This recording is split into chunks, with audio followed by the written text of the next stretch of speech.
Hanging basket में लगने वाले कौन कौन से ऐसे प्लांट हैं जिनको कटिंग से लगाना बहुत आसान होता है और इनकी कटिंग बहुत ही जल्दी से ग्रो हो जाती है। इनकी कटिंग लगाने के कुछ ही टाइम के बाद हैंगिंग बास्केट पूरा कुछ इस तरीके से भर जाता है। तो आज इन सारे प्लांट की कटिंग को हम लगाएंगे। तो सबसे पहला जो प्लांट है ये है विंटरिंग जू। इसकी कटिंग से लगाना बहुत आसान होता है। एक दो कटिंग से आप कई सारे प्लांट बना सकते हैं।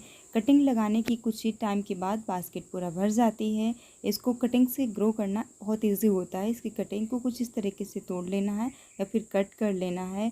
फिर इसका हम प्लांटेशन करेंगे, इसकी कटिंग को लगाएंगे। इसकी कटिंग बहुत ही सॉफ्ट होती है। अब दूसरा जो प्लांट है ये है ट्रायंगल हार्ट। इसकी जो पत्तियों का शेप होता है हार्ट की शेप की होता है, तो इसलिए इसको ट्रायंगल हार्ट कहते हैं।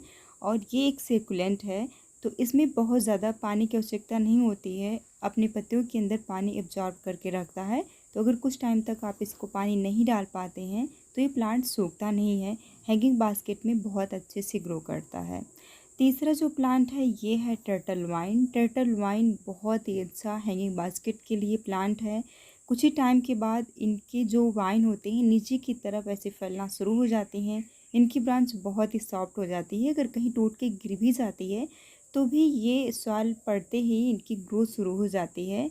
तो टर्टल वाइन को हैंगिंग बास्केट में लगा सकते हैं। चौथा जो प्लांट है इंग्लिश आइवी, ये भी बहुत अच्छे से हैंगिंग बास्केट में ग्रो करता है। जिस तरीके से हम मनी प्लांट को हैंगिंग बास्केट में लगाते हैं उसी तरीके से ये प्लांट लगता है। लगभग इसकी पानी की रिक्वायर्ड या फिर इसको लगाने के जो तरीके होते हैं मनी प्लांट की ही तरह होते हैं। पांचवा जो प्लांट है spider plant. Spider plant hanging में लगाने के लिए सबसे अच्छा प्लांट माना जाता है, क्योंकि हैंगिंग प्लांट में जब आप लगाते हैं इसको तो नीचे की तरफ इनके पप्स निकलते हैं जो देखने में बहुत ही अच्छे लगते हैं।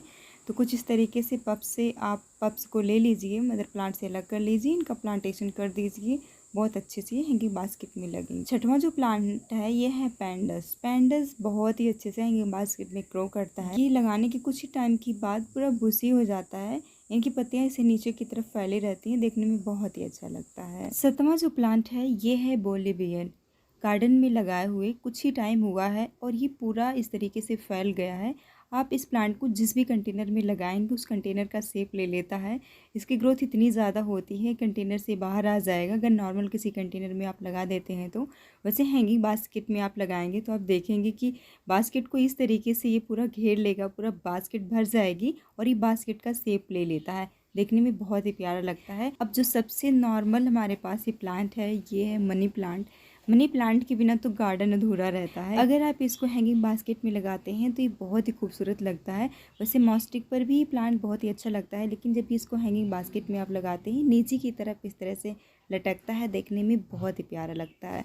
हमारे पास यहाँ पर 3 तरह का मनी प्लांट है, एक नॉर्मल वाला, एक नियॉन मनी प्लांट और एक वेरीगेटेड। जितनी सारी कटिंग लगानी है सबको हम ले लिए हैं। अब इन सारी कटिंग को हम लगाएंगे। मनी प्लांट को हैंगिंग बास्केट में जब भी लगाने जाएं तो कुछ इस तरीके से कट कर लीजिए और कई सारी कटिंग को एक साथ लगा दीजिए ताकि मनी प्लांट की जो टोकरी रहे जल्दी से भर जाए। अगर आप एक सिंगल वाइन इस तरह से लगा देंगे तो सिंगल वाइन ऐसे ही लटकती जाएगी और पूरी बास्केट भर नहीं पाएगी, जो देखने में अच्छा नहीं लगेगा। तो मनी प्लांट को कुछ इस तरीके से कई सारी कटिंग को इकट्ठा लगा दीजिए जिससे कि इनकी अच्छी ग्रोथ हो। वहीं पर हम इंग्लिश आइवी भी लगा रहे हैं, बिल्कुल इसी तरीके से इंग्लिश आइवी को भी लगाते हैं। और भी जितनी सारी कटिंग रहेगी उनको हमें 4 से 5 इंच में कट करके फिर इस तरीके से लगा देना है। अब ये भी जान लेते हैं कि हैंगिंग बास्केट में लगाने के लिए हमें किस तरीके की सॉइल तैयार करनी चाहिए। जब भी हम हैंगिंग बास्केट में कोई भी प्लांट लगाते हैं तो उनके लिए हमें बिल्कुल लाइट वेट सॉइल तैयार करनी चाहिए। इसमें कोकोपीट की मात्रा ज़्यादा डालना होता है, जैसे 50% कोकोपीट ले लिए, 25% काऊ डंग कंपोस्ट या वर्मी कंपोस्ट और 25% नॉर्मल गार्डन सॉइल लेंगे।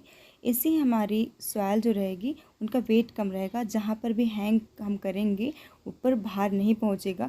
कई बार तो अगर हम नॉर्मल सॉइल में ही लगा के इनको हैंग कर देते हैं तो हमारा हैंगर टूट जाता है या फिर हमारी टोकरी ही गिर जाती है। तो इस चीज़ से बचने के लिए हमें सॉइल को बिल्कुल लाइट वेट रखना चाहिए।